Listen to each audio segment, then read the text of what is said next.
The following program contains explicit candor. If you suffer from self-deception, Randall may not be right for you. Check with your political advisor. Proclaiming the truth in the highways and byways of the world. Fighting for justice in the dark alleys of politics. Raising the voice of resistance to a fevered pitch. And he knows where to find the best and worst jail food in America. Randall Terry.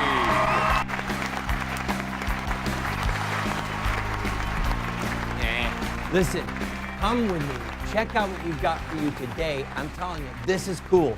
And by the way, you could do this at home. Welcome to the program, friend. It is I, your servant Randall. On the road again, something, on the road again. We are in the hills of the deep south. We have got a great show for you today, I'm telling you right now. Footage from Montgomery, Alabama. Footage from Birmingham, Alabama. We've been getting great press throughout the South, and I'm telling you, they're hearing us. I'm gonna give a small challenge to some of my pro-life leader friends, urging them to take a stand, and also catechizing you on the value of certain incendiary, strident statements and deeds. But first, I need this day to be set up properly by my friend Sir Reginald Blink, because Lindsey Graham, in my opinion, is now the face of treachery. Lindsey Graham, you make me angry, but let's have Sir Reginald tell the story. Just turn the thing on. I got something to say. Lindsey Graham, have you lost your mind? Have you lost your soul? I was born at night, but it was not last night. So when I see somebody like you, a man who I thought was intelligent, a man who I thought was ethical, and then you turn around and you stab the babies in the back, you turn on the pro-life movement, you betray God and man by voting for Elena Kagan, I have to step back and I say, no, wait. Something is going on here. Maybe somebody's got something on you. Maybe your ethical compass is busted and somebody's holding something over your head. I don't know what is happening, but I know this. You did not vote for that woman because you thought it was the right thing to do. There is some jello in your spine, there is some poison in your mind, but something has gone wrong. Give me that thing right now. Is this you? Are you Tinkerbell? Are you a little fraidy cat or something? My sense is this. What you need is for someone to take you out into the political woodshed and give you a full-blown butt whooping. That is what you deserve. In fact, you know what? I think we're going to use Tinkerbell for that very purpose. Stay tuned, people. You know, there's times when a guy like Reginald Bling is he's just like a vent for your soul. Just to say things and do things that you might not be able to do. Keep your hands on the wheel, Randall. Yes, sir. All right. I want to talk to you about anger. Because first of all, as you know, Lindsey Graham has voted for Elena Kagan, get her out of committee to the whole Senate. Richard Lugar, who disgusts me, he has said that he's going to vote for her, and clearly she's qualified. By whose standard, Richard? Hey, Richie. Anyway, I'm angry. And there's some of you watching this show who are like, yeah, I'm angry too. Keep going. Keep that fuel going. But I want to talk to those of you who think like, oh, you're looking around nervous. I'm not sure if we should be angry. Is that Christian? So for those of you that are Catholic, evangelical, mainline Protestant, you're baptized. You go to church twice a year. I don't care. You say, I'm a Christian. Listen to me. By the way, I care if you go to church more than twice a year. I meant for this exact point. There's a time to be angry. And if we're not angry, there's actually something wrong with us. There's a passage in the Bible, 1 Samuel chapter 11, where some city in Jabesh Gilead, a town in Israel, is going to surrender to the enemy, and the enemy is going to cut out the right eye of every man and male boy. Now, the reason they were going to do that is because it would make them unable to fight. they would basically become the slaves of those people. So, that being the case, Saul heard about it, and the Bible says that the Spirit of God came on him and he became angry. It was like a baptism of the Holy Spirit and anger. When Jesus saw the money changers in the temple, he became angry, threw things around, chased people with a whip. When they tried to keep the babies away from him, the Bible says he was filled, he was indignant, which really is a Greek word for rage. So if you don't get angry over babies being molested or child abuse or child killing, something's wrong with you. We should be angry. We should be very angry for what Lindsey Graham has done, because he got elected by the people of South Carolina saying that he was pro-life. As I said in the interview that you're going to see in a little bit, I'm going to say it again. If you bring the enemy into the camp, that means you're working with the enemy. If you're working with the enemy, you are the enemy. Now, to my pro-life friends, leaders, I want to ask you a question. Why are you holding your tongue? Why aren't you getting out there? Why aren't you holding people's feet to the fire? Hold a press conference. Have a demonstration. Do the right thing. Run the risk of no one showing up. But I'll tell you something. We are on a 13-city tour. And so far with 10 cities, we've gotten press coverage in 9. So literally, hundreds of thousands, we might be into the millions now, of people have heard our message, seen our images, watched our skits, seen some crazy stuff. So please, this is a hill worth fighting on. This is a hill worth dying on. I'm asking you to please, if you say you're pro-life and you think you're a leader, then get out there and hold a press conference, hold a demonstration, make a public fuss so that the people who are betraying us feel a little bit of pressure. Now, we had a little window here. We were driving. You're going to see me next do an interview with somebody from National Public Radio, the affiliate in Montgomery. Then you're going to see us in Birmingham, Alabama. And then the beginning of the week, we're going to do some crazy stuff regarding Lindsey Graham. I remember when Randall and I listened to Teddy Roosevelt's Whistle Stop campaign on the Bull Moose ticket. He didn't buy his arguments then, and he hasn't changed a bit since.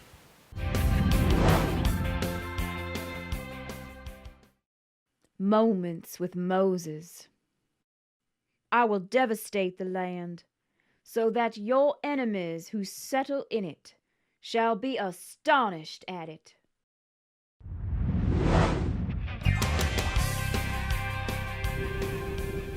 Welcome back to the program, friend. Even though I'm talking a lot about anger and being politically incorrect and the need for us to be willing to hurt other people's feelings, a lot of times when I do interviews, I do them with a happy face. Because the journalists are human beings. They're made in the image of God. Many of them know that what I'm saying is true and right. So I'm going to play a portion of the interview that I did yesterday with the National Public Radio affiliate from Montgomery, Alabama. And as always, it's there for your training to help you to become an activist who can talk in front of the press, but also for you to just see the human dialogue, the human interaction between me and a journalist. Hope you enjoy it. Sure. My name is Karen Brown. I'm a news reporter and talk show producer at WVAS-FM 90.7 in Montgomery, Alabama. Keeping with the training that we're doing, this dear lady is going to interview me for her station, which, by the way, NPR Radio News is like the New York Times of radio news. They get it right. They do great. They do great news stories.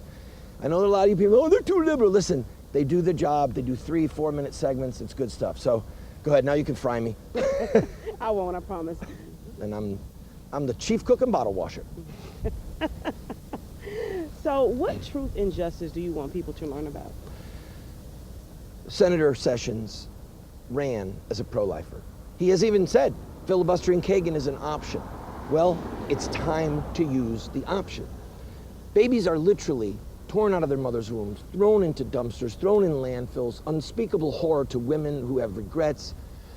It's time to have the campaign promises line up with a real fight.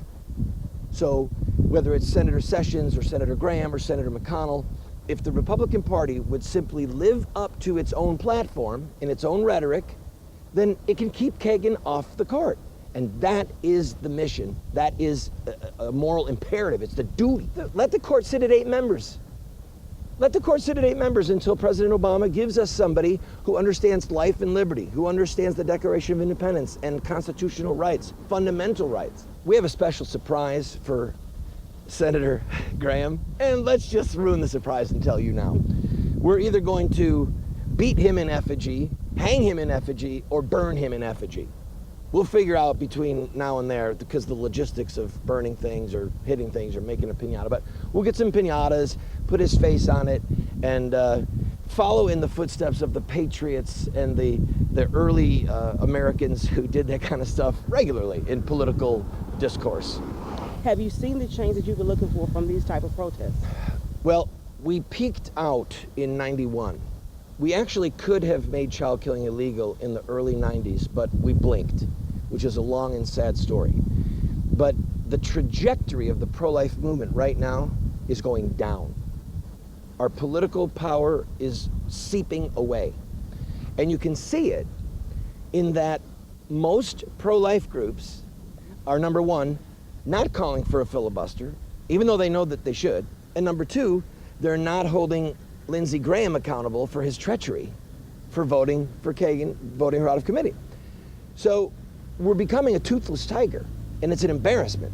If Dr. King used the tactics that a lot of pro-life groups are using, which is basically sitting on their butt and clicking and clacking in cyberspace, black people would still be riding in the back of the bus, and we would not have an African-American president.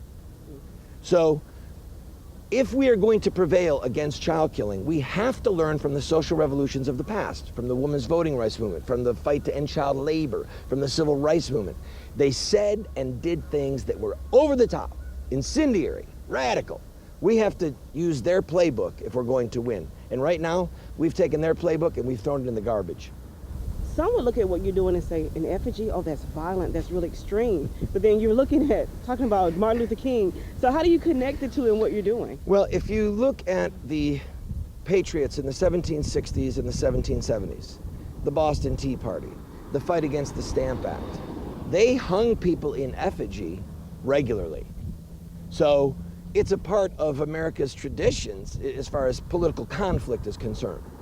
And it's a message that says to Lindsey Graham, look, you're a traitor. You are a Benedict Arnold. If you let the enemy in the camp, that means you're working with the enemy. And if you're working with the enemy, you are the enemy. Wow, that's heavy. Yeah. Just look me away with that one. When Dr. King and the other protesters marched through a neighborhood or sat in at a lunch counter or rode on a freedom bus, they knew that they were going to provoke a violent response.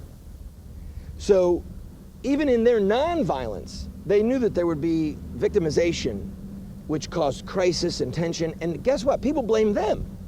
They didn't blame the white people. They said, well, why do you have to do this? Why do you have to make such a fuss and get people all riled up? Even though Dr. King was committed to nonviolence, he was condemned for the violence. So we're going to do what we have to do. There is nothing that we could do or say that is ethical and nonviolent that would be too radical or too extreme. I mean, what's more crazy and insane than ripping a child out, reassembling the child to make sure that no baby parts are left behind so the woman doesn't go into septic shock, and then saying, okay, honey, go on with your life now? That's crazy. So we're not the crazy ones here. We're not the ones that are extreme. The extremists are the people that think it's all right that we murder our young. It becomes a teaching moment. They can use this fight to educate the American people and draw the pro-life movement along. At least you fought and you lost honorably instead of running away like frightened schoolgirls. That's a good soundbite. Anything else you want to share? I've written about 4 or 5 stories just talking to you. That's a good soundbite. I'm good. You're good. Thank you. Well, you can see why I'm trying to encourage you to do this, why I get so frustrated with pro-life leaders who don't hold press conferences, protest demonstrations. where their voices can be heard. Anyway, when we come back from this break, we're going to be in Birmingham, Alabama. I've got some comments to make there. We got some pretty good press there with the Birmingham newspaper. Go to al.com if you want to see me being interviewed by the reporter there. And also the CBS affiliate came out to cover us. So before we go down the road, hope you enjoy it. We'll see you on Monday.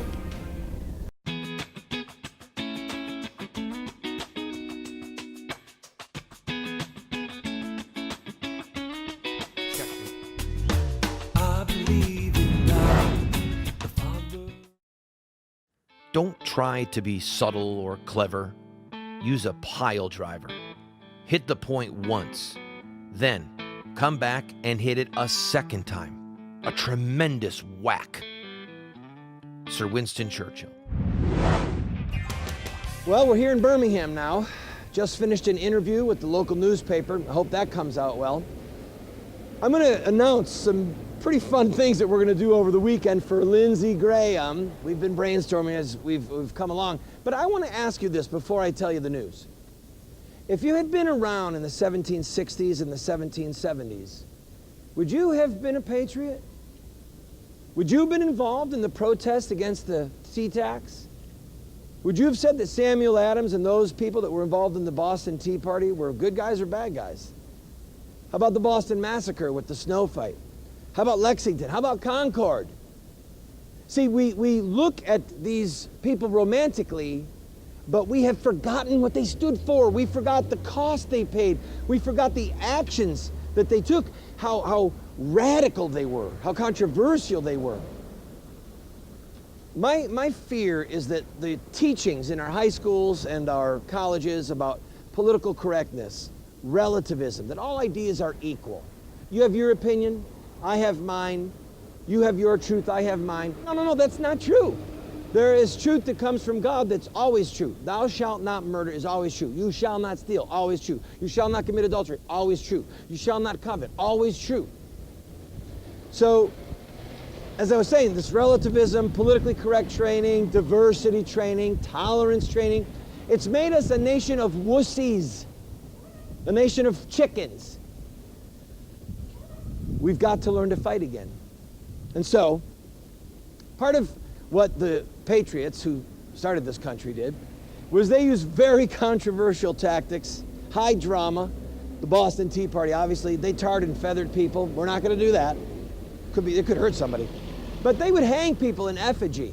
Yeah, that one tax collector quit when he was hung in effigy on the Liberty Tree.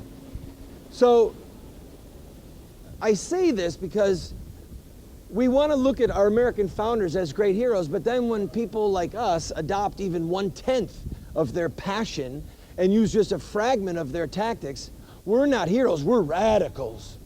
You can't have it both ways. So, we are going to go to South Carolina. We're coming to see you, Senator Graham, and your staff. And we're going to do some stuff that involves effigy for Senator Graham. I'm not sure yet. It'll be tasteful. It'll be funny. It'll be controversial. It'll probably involve fire or hanging or beatings, but whatever it is, it'll have comedic value and a really good political message. So, I'll be back in a minute with a word from Thomas Jefferson, and I can't wait to visit South Carolina. Ooh.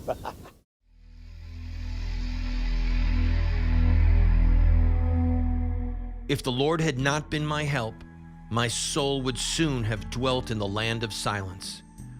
When I thought, my foot slips, thy steadfast love, O Lord, held me up.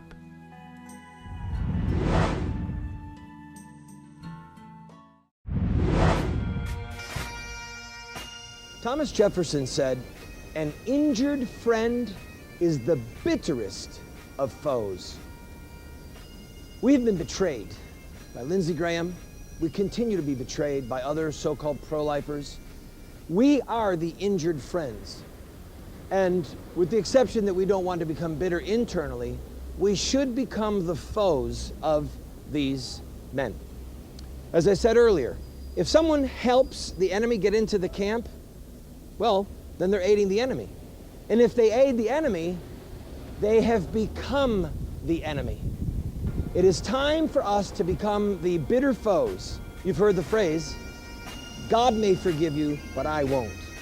It is time for us to become the foes of men like Lindsey Graham and to use the maxim of Thomas Jefferson to our advantage, remembering that Lindsey Graham is not our friend. He is a traitor. He is a Benedict Arnold. Have a good weekend.